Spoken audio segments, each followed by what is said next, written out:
जय श्री कृष्ण। इस समय होली के अंतिम 8 दिन, जिन्हें हम होलाष्टक कहते हैं, वह आरंभ हो चुके हैं। तो अभी भी जिन भक्त जनों ने, वैष्णव जनों ने अपने श्री ठाकुर जी को होली नहीं खिलाई है, आज ये वीडियो उन्हीं के लिए है कि अपने श्री ठाकुर जी को कैसे लाड लड़ाएं और होली खिलाएं।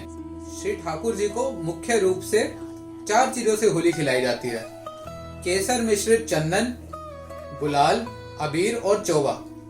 यह जो 4 चीजें हैं, यह श्री स्वामी जी, श्री ललिता जी, श्री चंद्रावली जी और श्री यमुना जी का भाव है। जो श्री ठाकुर जी के सखियों का समूह है, यह चारों उनके यूथापति हैं। तो इन्हीं 4 चीजों से श्री ठाकुर जी को मुख्य रूप से होली खिलाई जाती है। सबसे पहले श्री ठाकुर जी को चंदन लगाया जाता है स्वामी जी के भाव से, फिर गुलाल लगाया जाता है श्री ललिता जी के भाव से, फिर चंद्रावली जी के भाव से अबीर और श्री यमुना जी के भाव से चौवा लगाया जाता है।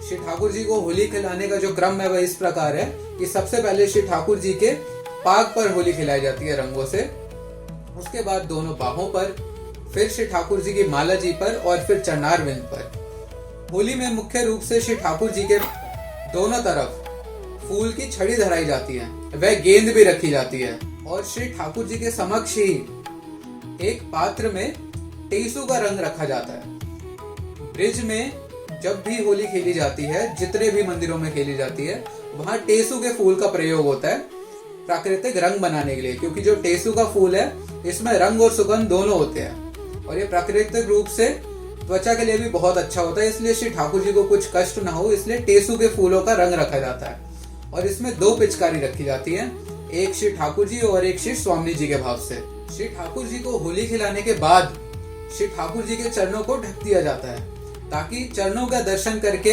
दास्य भाव ना आए। होली में, फागुन में जो मुख्य भाव है वह सख्य भाव है, होली खेलने का भाव। श्री स्वामी जी भी जब होली खेलने श्री ठाकुर जी के संग पधारती हैं तो वह सख्य भाव से ही पधारती हैं। श्री ठाकुर जी के कपोलों पर भी रंग लगाया जाता है। पुष्टि मार्गीय हवेलियों में राजभोग आरती के दर्शन करेंगे होली के समय, तो आप देखेंगे कि वह आरती के समय पुष्प वर्षा करते हैं। तो वह पुष्प वर्षा किस भाव से है? वह पुष्प वर्षा इस भाव से करी जाती है कि यह जो होली की पूरी लीला हो रही है, इनको ऊपर से देवता देख रहे हैं और देवतागण जब ऊपर से श्री ठाकुर जी का यह होली के दर्शन करते हैं, होली की लीला के, तो वह ऊपर से पुष्प वर्षा कर रहे हैं। इस भाव से राजभोग की आरती में पुष्प वर्षा करी जाती है। ठाकुर जी के पीछे जो पिछवाई धराई जाती है, उन पर भी विविध प्रकार के चित्र बनाए जाते हैं। इन चित्रों के भाव को भी हम आगे की वीडियो में जानेंगे कि वह किस भाव से